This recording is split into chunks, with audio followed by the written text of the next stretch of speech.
Welcome to your go-to Detroit Pistons podcast, The Pistons Pulse, co-hosted by me, Bryce Simon of Motor City Hoops, a former D1 hooper and current teacher, husband, and father of 3 amazing kids.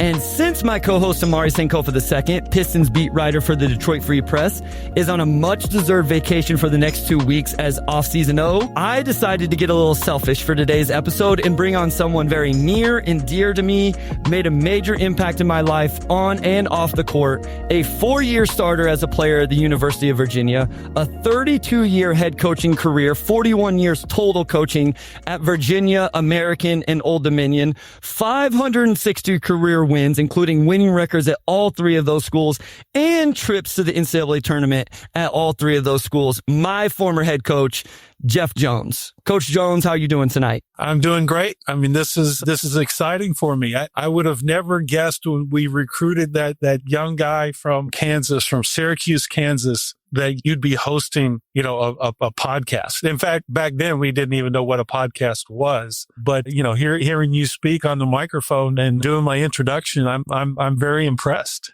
Thanks. It's funny. I swear, God's honest truth here, coach and listeners. The first question I had for you was doing a podcast with me out of all of your players in all of those years, was that something you had on your life bingo card? Like I wouldn't have been in your top 100 whenever I was one of your players. There's no way you would have ever imagined it would have been me out of everybody. I think that's accurate. Yeah, a lot has changed. So, Coach, let's start with your playing career. And we talked about this a little bit before we started. I won't age you. I'll let you age yourself if you want to when the time comes. What was recruitment like? You went to high school in Kentucky. Your dad was a coach, all of that. Obviously, you were a big-time player. But, was it multiple calls? Was it multiple offers, multiple visits? What was it like getting recruited whenever you were in high school and then ultimately decided to attend Virginia? Well, first off, I graduated high school back in 1978. So we're talking about, ages ago. Back then, AAU essentially didn't exist. You didn't have these big national tournaments. If you were lucky enough to get invited or have a way to get to the BC camp. The BC camp basically was the big camp down in the South, the East Coast. It was 5-star, and those were the national camps. Those were the big name camps. But for the most part, there was no way to, for a player from Owensboro, Kentucky to get known, to get seen outside of the region. And it was more kind of word of mouth and that kind of thing. My recruitment was a little bit strange. We had a great senior year. We ended up going 35-1, and that one game was the last game that we lost. But my father, who at the time was the head coach at Kentucky Wesleyan College in Owensboro, Division II school, very, very successful Division II program. And he got sick in the fall before the season even started. And basically from October until March, he was either in the hospital in Owensboro, then down in Nashville at Vanderbilt, or then he ended up going to the Mayo Clinic. And so we kind of put my recruitment on hold. I had a couple home visits early on, but once he went away, we just kind of focused on the year. It was kind of myself and my brother and sister all by ourselves because my mom had traveled with my dad to be at the hotel. So I certainly didn't need the pressure of dealing with recruiting, plus, your normal senior year and then an undefeated season and everything that goes with that. Ultimately, as the season wrapped up, the 4 schools that I really considered: North Carolina, Virginia, Vanderbilt, and Davidson. And in some ways, Davidson's an outlier there, obviously not at the same level of basketball program, but those coaches did an amazing job of recruiting me, and they really sold the academic piece of it. So I like those guys a lot and ended up taking an official visit there. I also took an official visit to North Carolina and loved it. The guys that were down there, that was by far my most my most fun visit. I won't go into exactly what went on, but we had a great time. But ultimately, my visit to Virginia and the connection, the Kentucky connection, I graduated in 1978. In 1977, Jeff Lamp, Lee Raker, and Terry Gates were from Ballard High School in Louisville, Kentucky. They went on to go to the University of Virginia, and kind of that connection. I didn't know them, but I was very familiar with their success in high school and kind of followed them. And ultimately, I think that was the deciding factor for me, choosing Virginia. Coach, what was your archetype as a player? Like these archetypes have changed, the tradition. Whenever we talk about our team at American University, it's going to be a lot of fun because we started to less than 5'10" guards, if we're being generous. So, it was a different time. But even for you, what was your archetype of player whenever you were in high school? Did it change when you went to college? Were you that same archetype?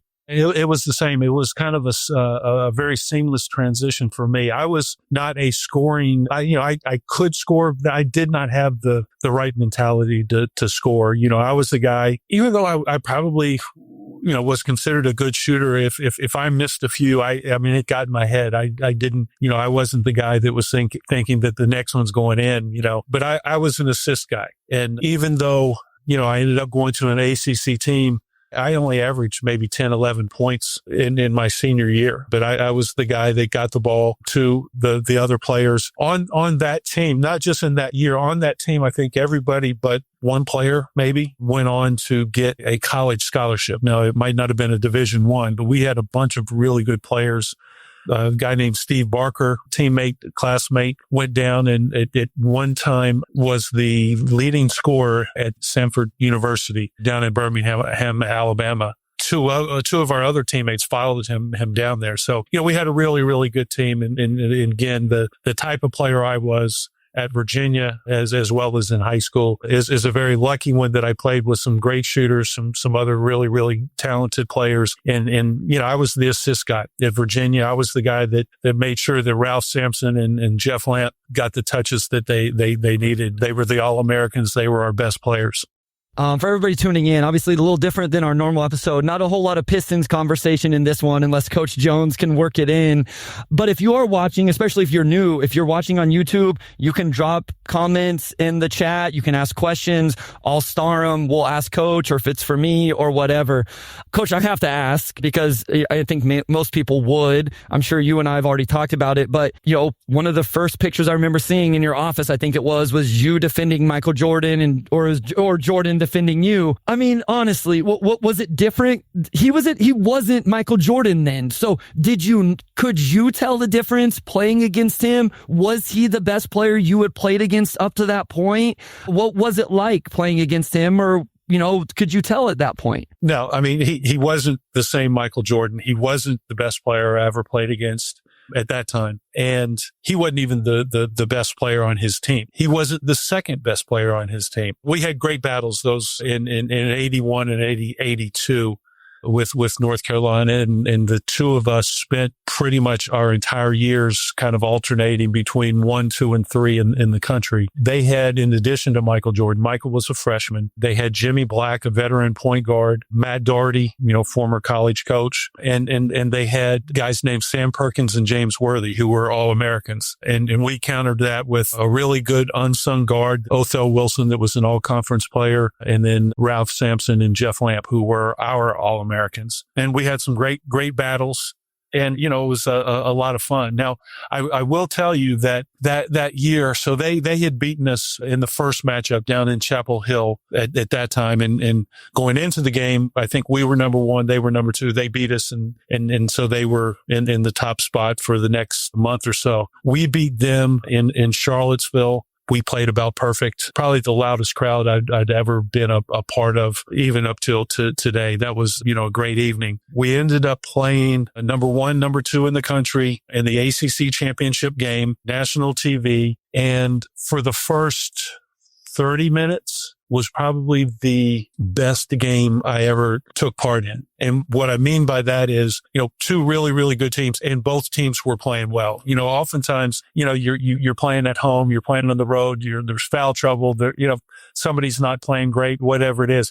Both teams were on in that game. And then, we were playing without Othell Wilson, my backcourt mate. He had gotten a knee to the thigh in our first round ACC tournament game and just was hobbled, and he just couldn't play. we came out of halftime and I don't remember exactly how many possessions there were. Now remember, no three-point line and no shot clock. So we came down and I think we were up 1, North Carolina. And I think I'm telling this accurately. North Carolina comes down and they score. Now, how they score during the course of that year, as I said, Sam Perkins and James Worthy were their two best players. But Ralph Sampson negated a lot of what those guys did from a scoring perspective. And so there was a play, and I remember that I was screened by one of those guys, Worthy or Perkins, and then the next one, it was not really a staggered screen, but 2 consecutive screens, and they isolated me on Michael Jordan. I considered myself a pretty decent, defensive player, took a lot of pride in it. But so they run the play again, we're up 1 and I guard him. I'm right there, but he just keeps going up. And what, the Pistons fans, what they might remember was Craig Elo and Michael Jordan. That was it. I mean, I did everything that I could. He just jumped up over me and knocked down a kind of a free throw, maybe a 16-foot shot.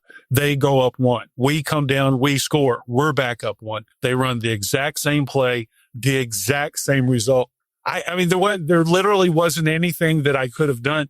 Probably the best thing I could have done would have been to just let him go, hoping that he would take the ball into Ralph, because Ralph would have a better chance. So they score, they're up 1. We go up 1, and then they come down 3 straight times is the way I remember it. Michael Jordan scores on me. The same play. I mean, there just was nothing that I could do. And then we come down and we don't score. From that point, for I want to say it was about 10 minutes or so, Dean Smith called 4 corners. So you got the two best teams in the country playing at their peak, and it's a 1-point game, and all of a sudden, no more. My coach, Terry Holland, was yelling. He was like, "We're not, without Othell Wilson, we're not chasing." And so, there were a couple times where we were trying to, stretch and eke out, and, he'd be waving us back, and they held the ball. And then, it came down to the end, and it was a close game, but ultimately they won. So they were the number 1 seed going into the NCAA tournament. Othell, again, he couldn't play. We ended up getting beat on the home court of Alabama, Birmingham, for all things. And, so that was really, really hard to take. And then, seeing Jordan make the shot that decided the NCAA championship game against Georgetown. So I think it was Georgetown that they beat. But I'm sorry, you can hear this. It's funny.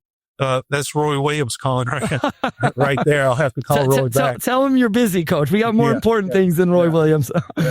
This is maybe the biggest compliment our podcast has ever gotten, Coach, is you're turning down a phone call from Roy Williams to stay on with us. Well, yeah. And, it's funny. You were asking me kind of what I've been up to. I've after retiring a year and a half ago, whatever, one of the things that I've done this year is I've gotten involved with Coaches versus Cancer, the American Cancer Society, and we're having a big gala and a clinic. And if you can imagine, Bryce, so our speakers at the gala on Friday night are Roy Williams, Jim Boeheim, and Nancy Lieberman, an Old Dominion grad. And then on Saturday, the 13th, we've got Boeheim, Tubby Smith, Gary Williams, Bruce Weber, and Andy Landers, Hall of Fame women's coach at Georgia. That's a pretty packed, that's a good lineup. So if any of your viewers want to come to a good clinic, that's a good one. I want to give ourselves a little shout out there. No, you absolutely should. I mean, that's one thing we do on podcast, Coach. At the end, I'll allow you to promote anything and everything you want. So line it all up. Okay, so you said MJ. Who was the best player you played against then in your time in college? Is there a player that just stands out? I know you said MJ scored those or whatever, but is there guys I can't guard this guy or I can't get by this guy? Is there somebody that stands out to you?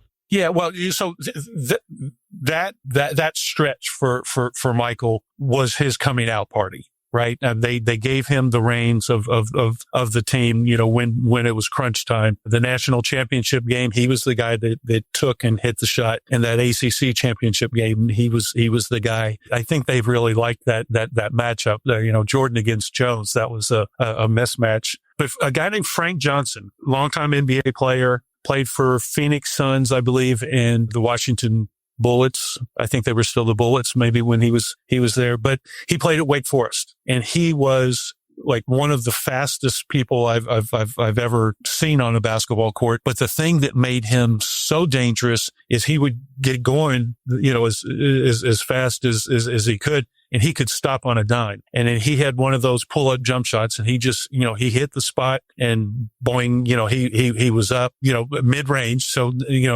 nowadays everybody'd say it was a bad shot, but, he could nail that, that 16, 17 foot jumper. And there was no way that, number one, most people aren't fast enough to even stay with him. But then you combine it with his ability to stop on a dime and elevate, he was a tough guard. So he would have been the number one guy for me that I would say was the hardest player to defend. And he was, he was pretty tenacious defensively as well. Before we get into your coaching career, I want to ask this question, Coach. I'm now a spot in my life where my own kids are growing into sports in a culture that pushes specialization, year-round play, AAU, all of that. You just mentioned like you're involved in this sport and sports in general in every aspect. You have kids of your own. What are your thoughts, opinions, advice to parents out there that are trying to navigate a world that says, you have to specialize in basketball at 8 years old to be a college basketball player? I mean, do you have thoughts, opinions, advice on that for any listeners, anybody that's listening right now?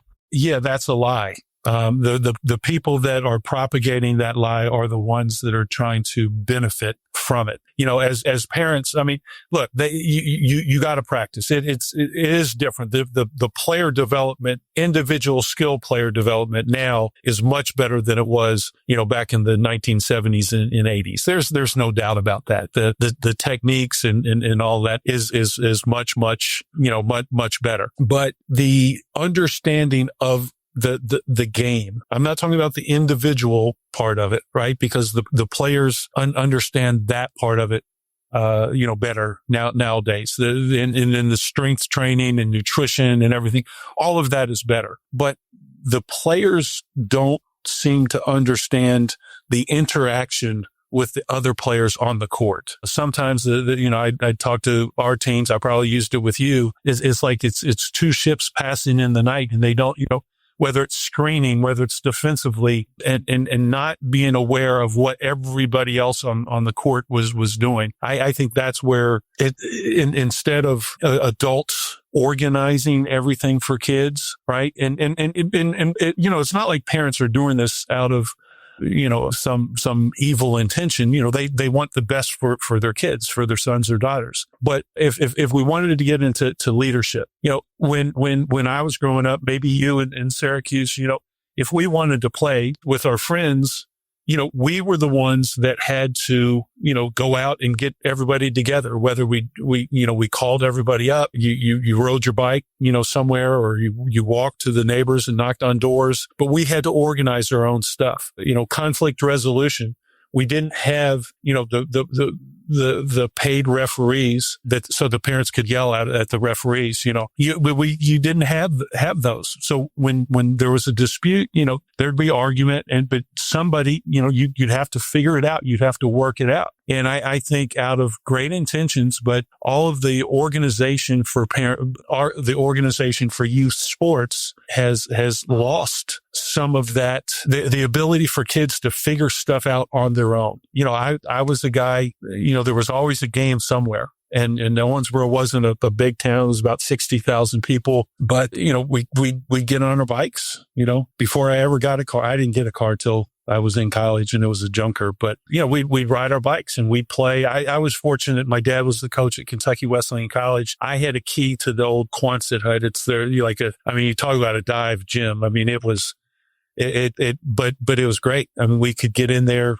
pretty much anytime we needed to. It was probably 100 degrees during the summer, but we had the best games in Owensboro. People would come from surrounding counties and, college players. I mean, Kentucky is pretty much, or certainly was pretty much a hotbed of college basketball. And we'd have games, 4 or 5 hours, on a Friday or Saturday nights in the summers. But we were constantly playing. A lot of it was outdoors, or it might be in a rec rec center. But I think that's the biggest thing. I'm very supportive of individual skill development, but you got to play with other people. Right. You got to get out there, but it doesn't always have to be, organized like the AAU. There's a lot of pressure there. You got to produce, and you're worried about college coaches noticing you and this, that, and people are so worried about their rankings. And, I don't know that all of that. It's about being out there on the court and working on, winning games. Can you stay on the court and just keep playing and competing against older players, bigger players from different, different backgrounds, different areas. And I think by playing, that's how you get better. Coach, I want to ask some questions here in the comments because we do have some people. So Kurt Leader, that's actually a colleague where I teach. He asked, did you ever play against Bernard King throughout your career? No, Bernard King was at Tennessee when I was in high school, University of Tennessee. He and the Ernie and Bernie club team, Ernie Grunfeld and Bernard King, and they were great. And, living in Owensboro, Kentucky, I ended up, going to an ACC school. We never saw the ACC. We saw the Big Ten game of the week and we saw the SEC game of the week. So, I got a chance to see those guys, and Bernard King was, he was awesome. And I played against his younger brother, Albert, when Albert was at the University of Maryland, and he was pretty good in his own right, but he wasn't Bernard. Bernard was special. And it's just such a shame that he had the knee injury. A YouTube user, so this is someone that's always in our comments, a big time supporter. He asks, and I know you talked about this a little bit, Coach, but how much has training, fitness, athleticism, and skill changed since you played? I know you touched on a little bit of that, but just the evolution. I think that's what's really fascinating with you, Coach, is you lived it as a player, and then through 40 years of coaching, you've seen the maturation and the evolutions of all of these things. Well, as far as, the strength training, nobody did. You do push-ups maybe and pull-ups and stuff, but there wasn't a lot of weightlifting back in those days. When we were at Virginia, actually, we were kind of pioneers. Coach Holland, believed in it. He had read up. Was a really, really, really smart guy. He did a lot of reading, and, we were on the cutting edge. We had a strength coach before most people did, and we would actually lift throughout the course of the year. But even that lifting, that was more power lifting. It's not, specialized like it is now. So the advantages that the young players have now with the strength and conditioning, the flexibility stuff, we'd shake our legs a little bit, bend down and touch our toes, and then you're ready to go. And so, the stretching now, the dynamic stretch and all that kind of stuff, all of that is so much more advanced. The technology, the science has improved. So that's improved a lot. I think the real interesting thing for me is the skill development. And so I think part of it is with the advancement in technology, being able to watch and break down. So not yes, to use it as a teaching tool, but just to evaluate and be able to, to watch great players and see how they do things and try to emulate them. And it's like IBM, years and years and years ago. He's like, okay, how do you replicate things on a large basis, and being able to watch it on film and, the foot placement or the lowering the hips, all of that kind of stuff, the technical parts of learning how to make, dribble drive moves. It's advanced, ball screens, number one, when I played, ball screens were considered bad basketball. So can you imagine if you told a college team, an AAU team, a college team, and an NBA team, you can't use ball screens, they wouldn't know what the hell to do these days. They'd be like, well, what do we do? But back then, it wasn't taught. Nobody really did it that much. So, as that evolved and it became more popular, the skill development, understanding the angles and the releases and, how to come about. The only thing people would say that would say back in those days was, come off shoulder to shoulder with the screen. That was probably the extent of it. But, in addition to that, understanding the spacing. And so when you're teaching somebody how to play in the screen and roll, it's not just about those two players. Obviously, you gotta understand, the moves you're going to make. And then you got to, be able to make all the different reads, as you use the screen. So it's changed a lot because of the technology and the year-round coaching that goes on. You weren't, when I was in college, coaches would get in trouble. I'm not saying it didn't happen, but if somebody found out that the coaches were watching the players, much less coaching the players in pickup games, it was against the rules. So the younger players these days, they have that benefit of being able to work with their coaches and be taught and learn year round, not just during the season. And the one thing I am going to say, Bryce, is there has been, I think, an explosion. And any time money is involved in any endeavor,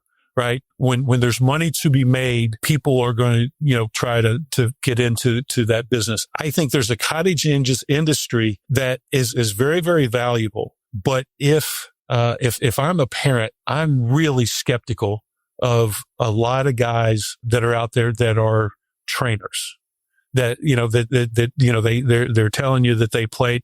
And hell, I don't even care if they played. That doesn't guarantee. I've had plenty of players that I coached myself that there's no way in hell I pay him to work with my own son. I think you've got to be very careful about, who you're sending your son to and turning over, because, a lot of these guys, and you've seen them. I mean, I know, they're teaching stuff. What 12-year-old needs to worry about, NBA guys' moves? I mean, the NBA players are the best in the world. Why are we worried about, going between our legs, behind the back, step back threes for a 12-year-old? That's an exaggeration. But, the big part that you don't want to have to miss. It's like, a foundation when you're building a house. You don't want, kids, I made you do it. We did jump stop, but, pivoting, college players not knowing how to pivot, it drove me nuts. Like, what have these coaches, been doing for the first 17 years of these guys' lives, so they need to learn the fundamentals first. They need to figure out, and working hard is important, but working smart. What gets you on the court, and then what keeps you on the court?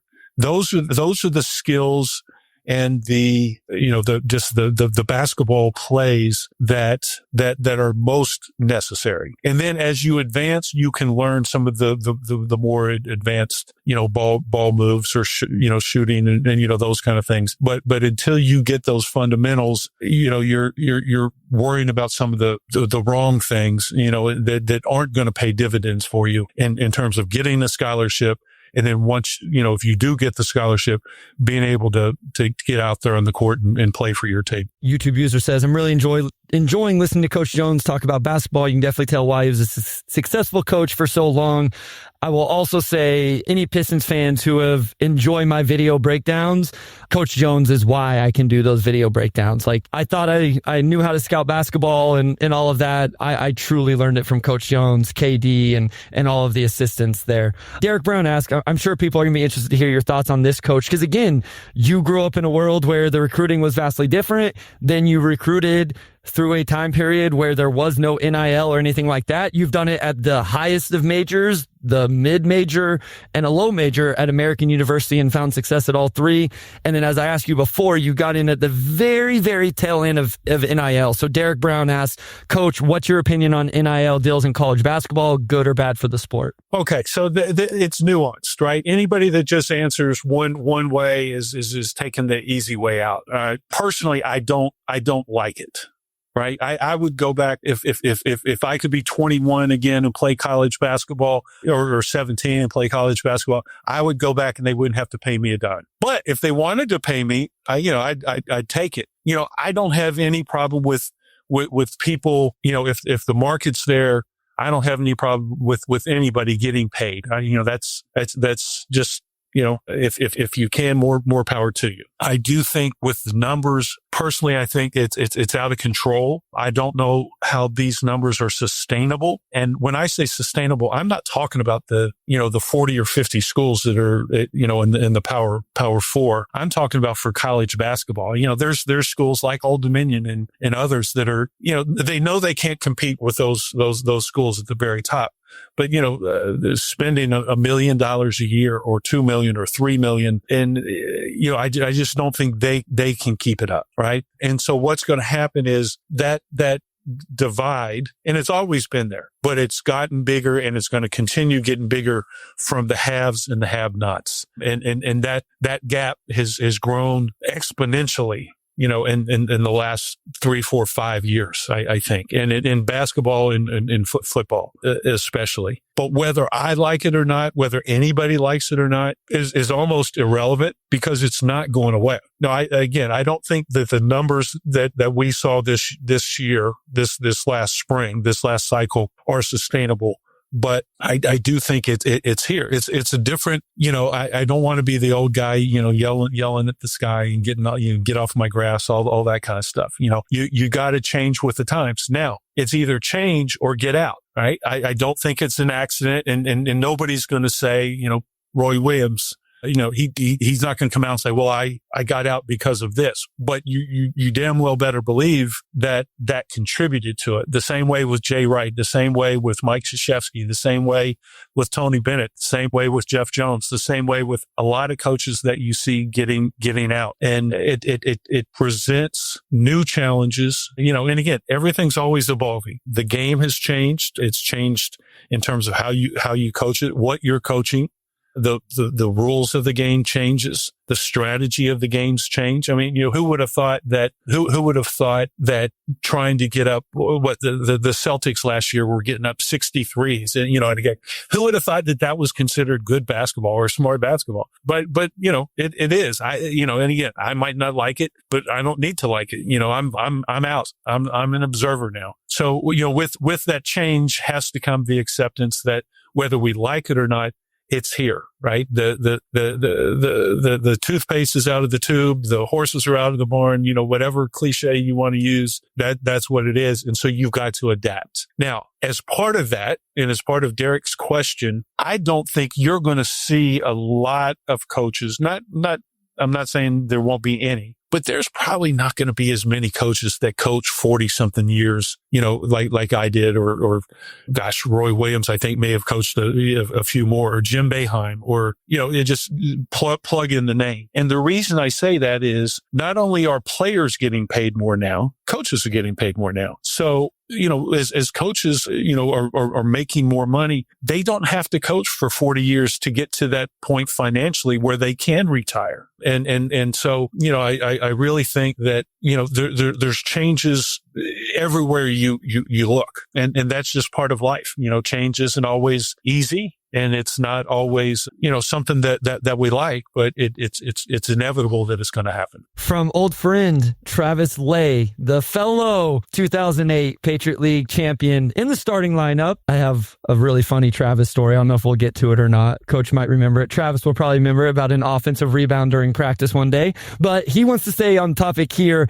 In the vein of NIL and the recruiting landscape, the rules changing, have to imagine it's harder now for high school kids to get recruited for college. What advice would you give those kids, Coach? Is JUCO now more of an option, something you would recommend? JUCO is a consideration for somebody that maybe isn't getting, the offers that or not the offers, but isn't getting offers. If you think that, I really, really want to play, but I'm the Division I just isn't looking at me, I could see going to the junior college, and I'm not sure exactly the rule, and I've been out of it for a couple of years, but I think there's a rule that the junior college years don't count. Is it that? So that's what, I mean, in Travis's question that he mentioned, that still having the 4 years of eligibility. I know it was kicked around. I feel like at one point it was said yes. I don't know if everybody's grandfathered in. Like, I don't want to speak on that because I don't know it like 100% for sure. It started out, it was the lawsuit. The quarterback from Vanderbilt had played junior college, and then he sued the NCAA saying that shouldn't have counted towards his 4 years of eligibility. And he won. So I don't know exactly what that rule is. I should, but again, I've been out and I don't follow it as closely as I did, obviously. For a lot of kids, it is hard to get recruited because what happens is everybody, wants to get old and stay old. And what I mean by that is rather than recruiting a high school senior, to come in as a freshman, so many of these programs are looking to get let's say the high majors, right? They're looking to sign older players that have already played in college, that are more physically mature, that have been coached, at the collegiate level already. They might not be in your system, but they get coached, better at the collegiate level than they did at the high school level. And so they're looking for the transfers out of the transfer, the mid majors that have been very successful, And don't believe for a second the general managers and probably the graduate assistants. There's a room in every Power 4 office complex, right, where somebody is keeping track of what the players in the Sun Belt and Conference USA and Horizon and the Colonial, or it's not the Colonial anymore, but all those mid-major leagues, Heck, right? The Patriot League, coach, right? We've seen the Patriot League get picked off. Yeah. Well, even the Ivy League. The Wolf kid that was at Michigan last year. Yeah, he's from Yale. He had been at Yale. Yeah. The kid that was the point guard at Princeton is now at Florida. Xavier Lee is really good, by the way. Xavier Lee is awesome, coach. I agree 100%. Really, really good. But they're keeping track, and they know. And, tampering, you can't, unless somebody's dumb, you're not going to be caught for tampering because you're not making the call, but somebody's letting the kid know through second and third parties, and they're letting the kid know, hey, if you put your name in the portal, we're definitely interested, and now it's, they've got an agent. And so they talk to the agent, and it's not just that we're interested and we'll pay, X amount. Everybody on that list has a number. They've got a price right there on their forehead, and they're a commodity, and like, well, okay, we'll pay up to, a certain amount. So those Power 5 schools, that's what they're looking to do. They're looking to get old and stay old, but they still will recruit the occasional freshman, but that's the top 50. It's not even the top 100 anymore. That's the top 50. VCU, our guy McConan Affelwerk at VCU, the general manager, they were able to sign, I think top 75 maybe kid from Philadelphia area, but normally it would not be a guy that VCU could get. But I think that kid and his father probably stumbled onto something pretty good. And what that is, and there's numbers, and people can actually look out, and there's some articles that have been written that if you look at those top 75, not top 75, 75 to 100 that go to the Power 4 schools, and they go there, and you look at their production, their minutes, their usage as freshmen, it's not very good, right? It's not. And even if they're playing, the role that they're playing isn't the role that they're kind of accustomed to and all that. I think the right way to think for those guys, if you're, can't miss, go ahead, get your money, go to the highest level, because you're only going to college for a year. But if you think you're a 2 or 3 year guy, you should be looking to go to a lower level from what ultimately you hope to aspire to, where you can play as a freshman, right? And you can get in the games, you can get the usage, and you're being coached. Again, you're still being coached well, but you're getting the ability to get out there on the court. We talked earlier, and I used this for years. This is way before the transfer portal or anything else. As important as the skill development, the work in practice and the individual workouts and all, as important as that is to a player's development, it's not nearly as important as getting out there when the lights are the brightest, having the opportunity to mess up, right? People don't realize that, to be able to play through a mistake is huge. If you're out there and you're getting a chance as a freshman to play, and then, you make a mistake, it's a tight game, and now I got to get the veterans back in there, right? That's pretty common. But if you can get out there, and because you're an important part of the team, right? You're a major player on that team, and you mess up a few times and you're still out there, right? That's where you get better, when you can make mistakes, when you can be in the situation where you're taking the big shot, maybe the game winning shot, or getting the big defensive stop or making a big, getting a big rebound. That's how you get better, more than all the practice. And Bryce, the listeners might not, but I'm a big believer in practice. I love my practice. I'm not an Allen Iverson disciple about practice, but there's a glass ceiling for practice. And getting into the games, getting thrown in there. And so you're better off, in my estimation, of going to a school maybe a little bit lower level, playing a lot as a freshman, getting that experience, taking less NIL money, right? Because you're always better moving up. You don't want to go to the highest. You get all the money and then you're going down, and your second year, you're getting less money than you did the first year because you're transferring down because you want more playing time, or you want more usage. You want a different role. So I would say to these kids, and again, not the ones that are, one and dones or hoping to be one and dones, but, go to a slightly lower level. Right. And then get that experience, and then be in the transfer portal after your first year or after your second year.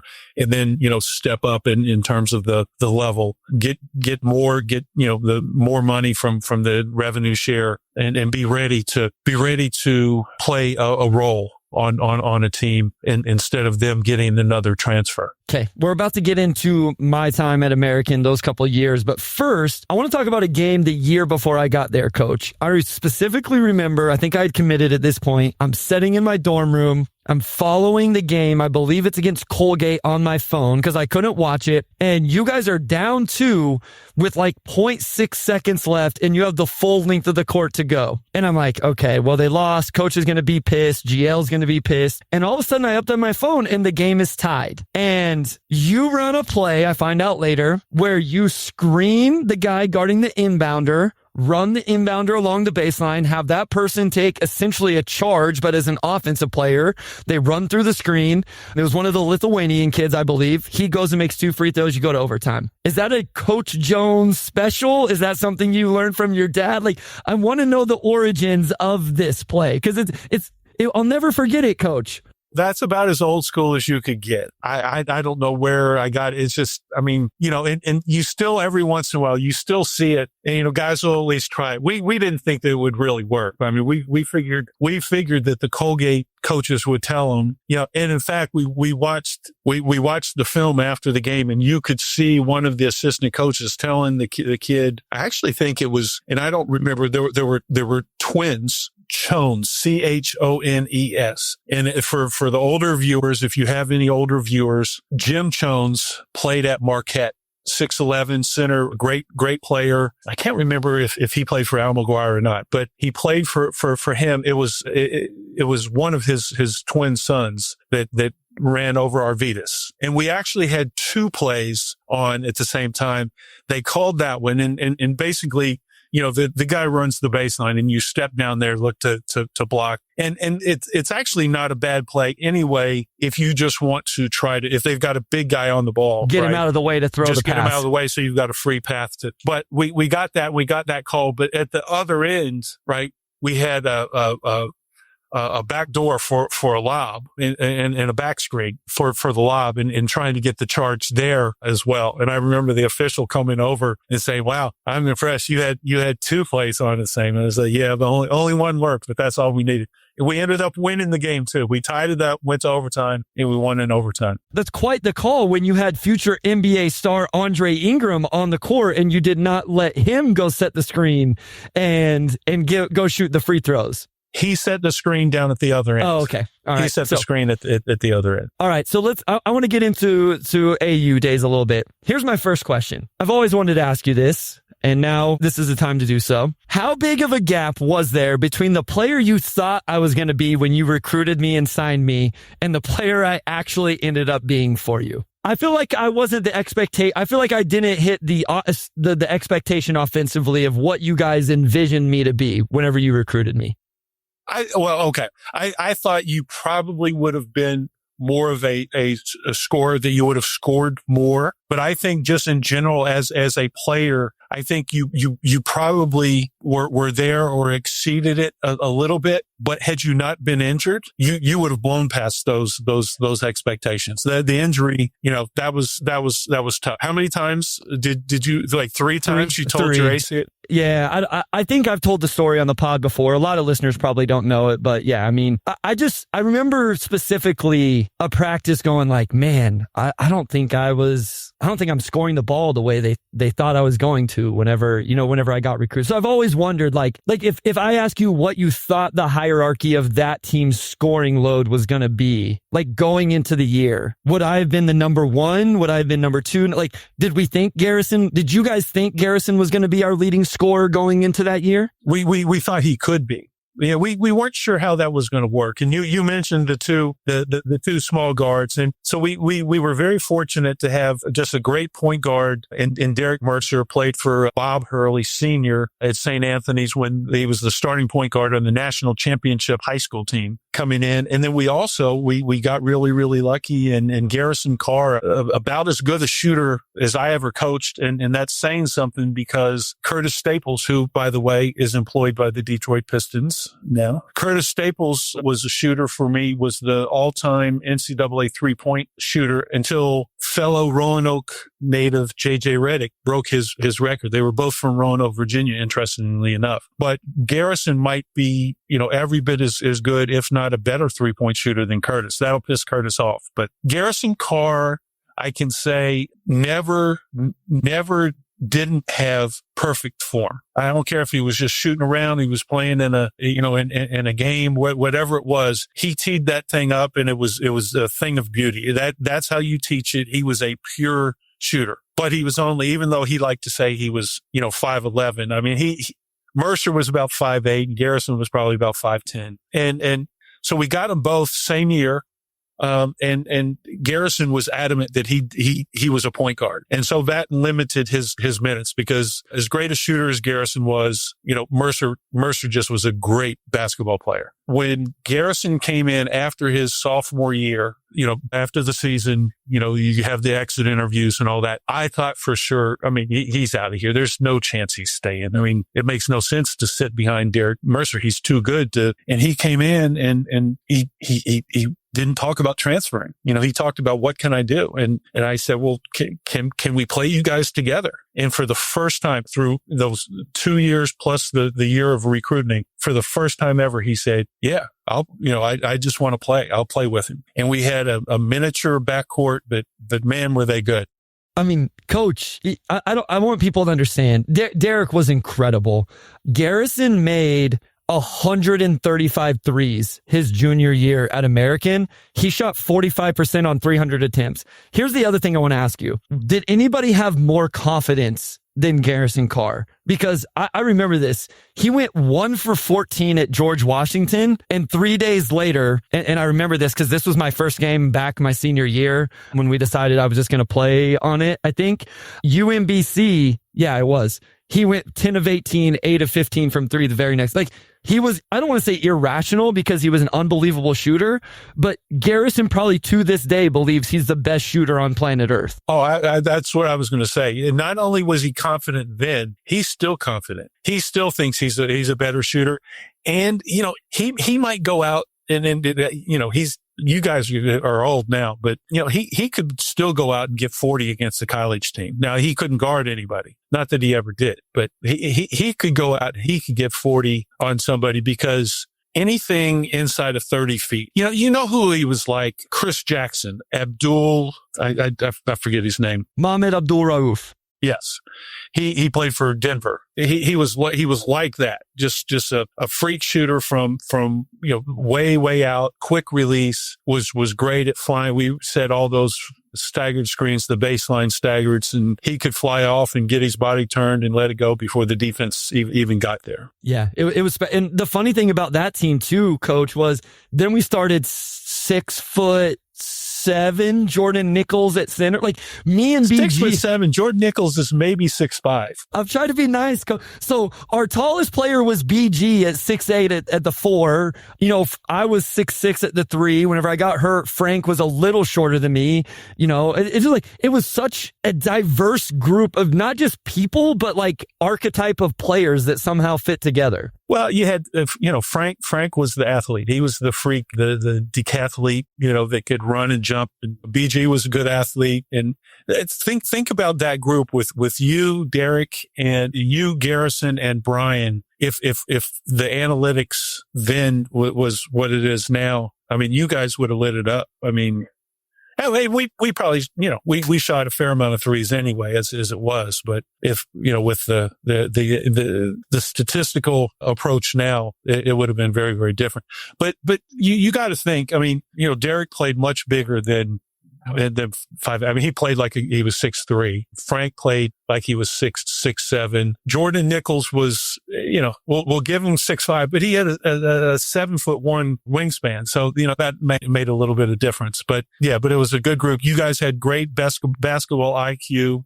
You functioned really, really well together. You were the complete opposite of what I was talking about earlier when I said two ships passing in the night. You guys understood how to play with others, and you all complemented one another. And I got to think, part of that is the skills, right? The combination of skilled guys and athletes and all of that. But you guys loved one another. I mean, it took me a while to figure it out, but you all liked being on the road trips better than you liked being at home, simply because of, and for folks that are watching, the Patriot League, at least at that time, I don't know if it still is, but was a bus league.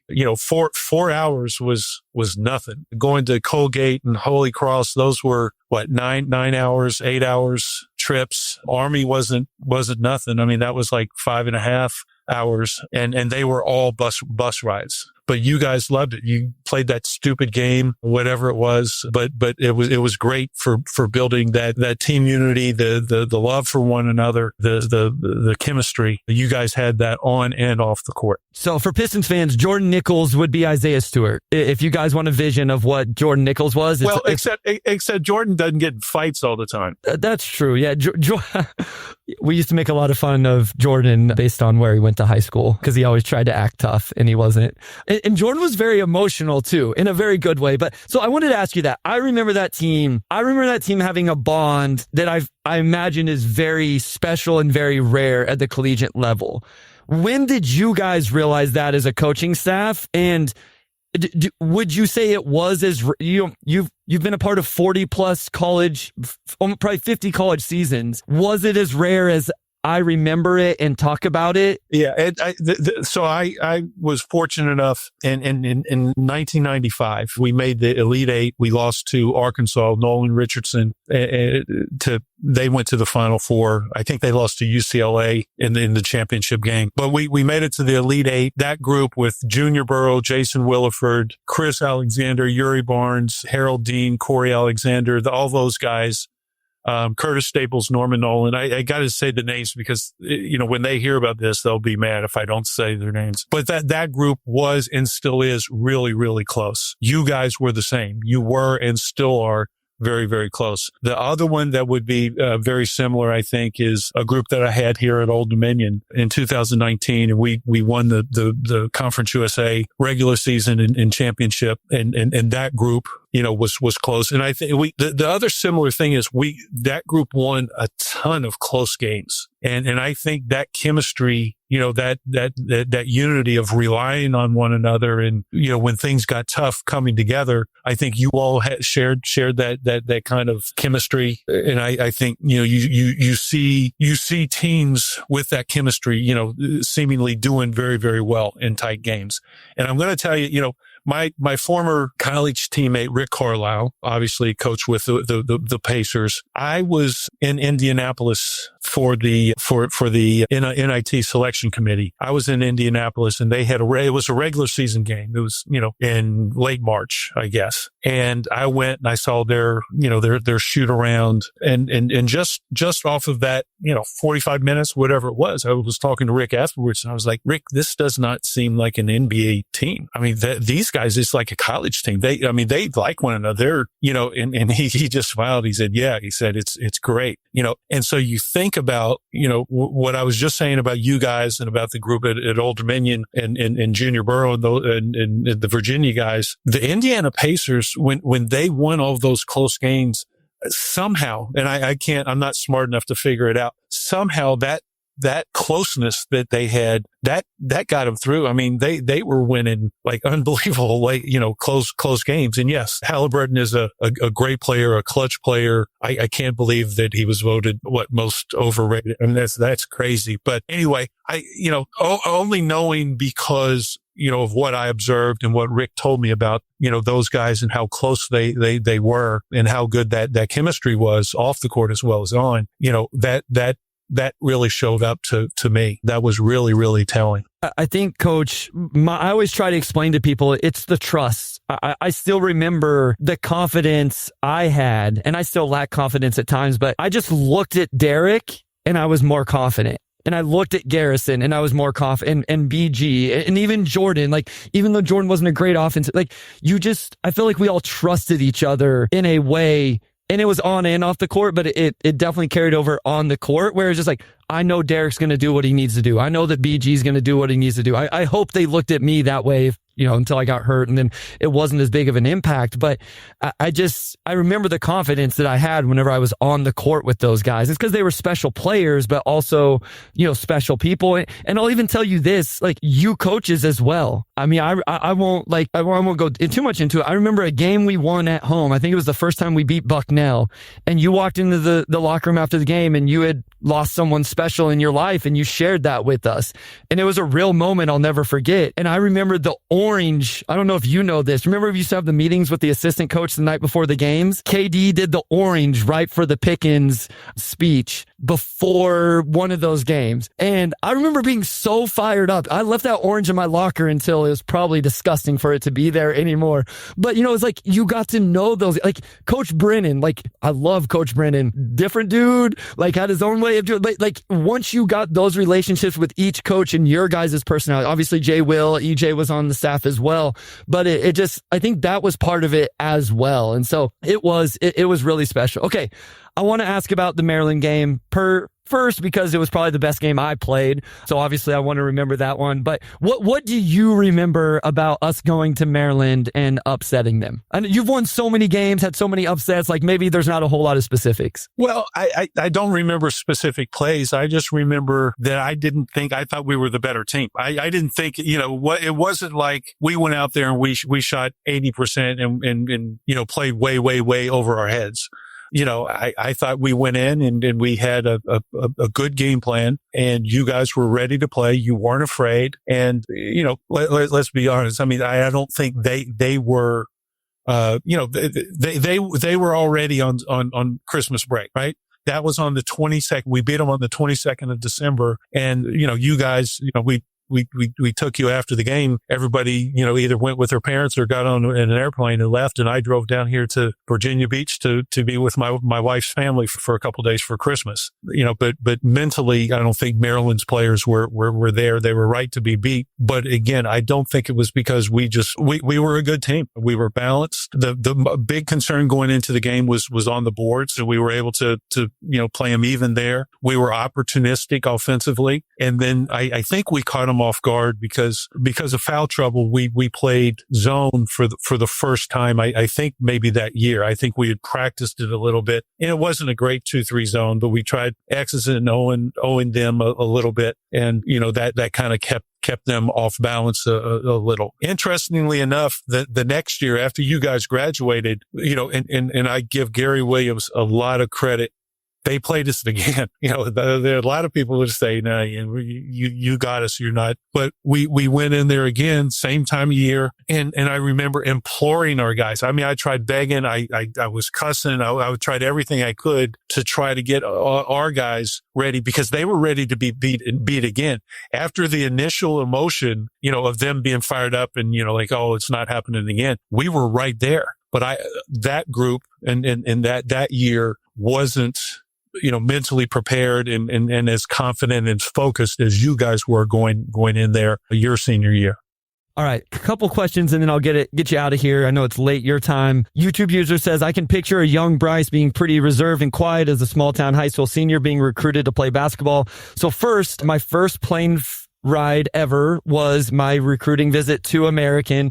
And I don't know if you remember this or not, Coach. BG was my host player, and you specifically told him not to take me on the big roads through the city, like to drive through the back, like the small, like not let me get into the big areas. And I don't know if you remember this or not. I think on the visit, you asked me what was different. I said, Coach, I can't see anything. And you said, Bryce, there's stuff to see all over the place. I said, no, like the buildings block everything. I can't see the sunset. I can't see the storms coming in. Do you remember that conversation? I do. And Frank said something very, very similar when we talk about it. There's no horizon. And out in Kansas, everything's flat and you could see forever. You're in the big city. It doesn't happen like that. So yeah, I do remember that very much. The one thing I was pleased with is that when you came on your recruiting visit, the student host didn't lose you. Yeah, so that's what I say, because Frank's recruiting visit, the fact that Frank Borden played at American, Coach, is like the biggest all-time upset ever. I think we can tell this part of the visit. We probably will leave who was on his visit with him in that part of the story out, but I think we can tell Frank's part of that story. Yeah, he went out. Who was it? BG again? I think this was BG's fault. Yeah, I think, and they went out, and it was my understanding. I found out much later, but that they'd gone to some bars or something down in DC, and it started snowing that night, and so Brian, instead of getting Frank back to his hotel, they took the metro, but Brian's stop was sooner than Frank's, and he told Frank, just do this, and it's probably very early in the morning. And Frank, we got to tell Frank was from New Mexico and not like a big city, New Mexico. He was out there. Also a JUCO kid like me. You guys brought in 4 of us. Frank and I were 2 of them. Here Frank is in the middle of the big city at let's say 2 a.m, and he's lost. He's looking around. He gets off the metro. He doesn't know where he's going. So that wasn't when I found that out later, and it was not immediately later. I was none too happy, but it worked out well, and I think Frank did very well learning his way around Washington, D.C. and learning how to maneuver on the metro rail late at night or early in the morning. I think he figured that out. Frank did. Frank did some phenomenal feats. His ability to show up to a practice and still be way more athletic than me and everybody else. It was crazy. We always said that Frank would be the guy that if you could dump him anywhere in the world with whatever resources, and he would figure it out. And if you did that to me, I would freak out. Frank would figure it out. So again, Kurt asked here, was the Patriot League better than I thought? Yes. And then asked, Coach, what kind of defensive player was I? So he's curious how I was on the defensive end. The Patriot League was, as I found out, going from the ACC to there, was a good league. And primarily, there were good players, smart players, but there were great coaches. You had to coach more in the Patriot League than you did in the ACC. And in the ACC, I went head to head with Krzyzewski and Dean Smith before Coach Guthridge, Rick Barnes down at Clemson, Dave Odom with Wake Forest, Gary Williams, great coaches, Hall of Fame coaches. In the Patriot League, it was more of a chess match because you didn't have, the future NBA guys or whatever. So you had to do more. You had to, try to X and O offensively and defensively a little bit more. So it was a terrific league. Bryce defensively. Bryce was very smart defensively. And as we were able to kind of persuade him to be more physical, getting him in the weight room was really, really big and becoming more aggressive, stronger. He was able to hold his own. We did some things then that, we weren't accustomed to doing, switching, some ball screens, doing some things to help him out. But Bryce has mentioned his injury. I'm not sure people really understand how severe his knee injuries were that last year. I mean, three times in less than a year.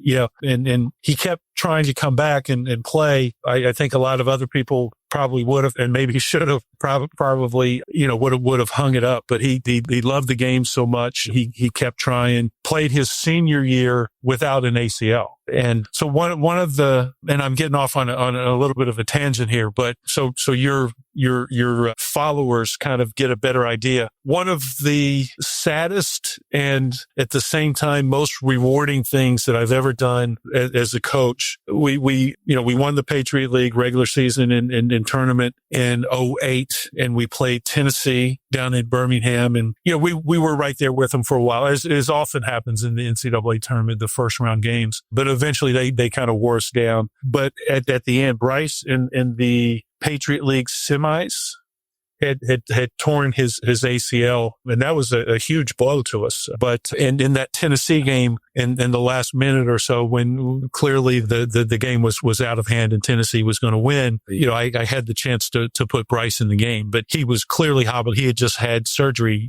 maybe a week before or something like that. And Bruce Pearl was the coach at Tennessee at the time, and I'm with Bryce, and I put him in the game, but I made him stay right there with me. You told me you come stand right next to me. Yeah, we weren't. And Bruce Pearl, kind of hollers down, and he said, "Is it Jeff? Is he okay?" And I said, "Yeah, he's fine. I just wanted to make sure." So at least we got Bryce in the game. But the great thing was that we were able to win again the next year and get to the NCAA tournament. And Bryce, without an ACL, but Bryce played well against Villanova in our first round game. Yeah, I always tell people, Coach, that was one of I'll never forget it. One of the most meaningful things to me, the fact I got it back the next year and got to play and all of that. But I still remember sitting there and, KD came down, asked if I had my chain on to take it off, cause you let me suit up and all of that. It was meaningful. And I always appreciate that so much. And, we won't get too much into it. The one of the other true pleasures of my life, Coach, was the next year, the Washington Post asked me to blog for him, during our trip to the NCAA tournament. Is it there? Hold on. I just want to. So I'm getting that it's right here in my home office, and it's the quote. Yeah. So they asked me to write a blog, and I did it the first 5 days. And then, after a really competitive loss to Villanova at the Wachovia Center in Pennsylvania, I wrote one that was kind of a thank you. And I remember the alumni or the end of the year banquet, Coach, and I'm sitting there and you start reading it, and I just start bawling at the table. And I think the people around me were just because I knew where you were going with it. It was essentially a thank you to my coaches, to my teammates, all of that. And then I remember seeing it later, that it had been, you had put it up on the wall. So just very special, something that I'll always carry with me. And sometimes I think that's where I found my voice, was in that blog. That was the first time I kind of let that stuff out, and, has carried over to this. So I text you 6 months ago. I said, Coach, what are you going to do now? And I said, we should do a podcast together. I think people would enjoy listening. You said, who's going to listen to it? What are we going to talk about? I said, people will listen to you just talk about basketball. And I don't know, we will have to do this again. We could keep going. Usually we only go for an hour, so people got an extra 20 minutes. But thank you. This was truly something I've been excited about. This is the first podcast I've been nervous for, just because there's not many people in this world I respect more, and there's not many people in this world I owe more than you, Coach. And so thank you. I was excited for it. I knew you'd do great. I knew people would enjoy it. Before I turn it off and let you go, you mentioned the Coaches for Cancer stuff and all of that. What else do you have going on that maybe listeners and fans of the game might be interested in? Well, the gala that we have, we call it the Legends Gala, is kind of a vision that I had when I started thinking about retiring before the heart attack. But after the heart attack, the question of, what am I going to do now? And basically came up with the idea of trying to combine two passions of mine. One is, the fight against cancer and working with Coaches versus Cancer, being a cancer survivor myself, and the NABC, the National Association of Basketball Coaches. And so I just had this idea that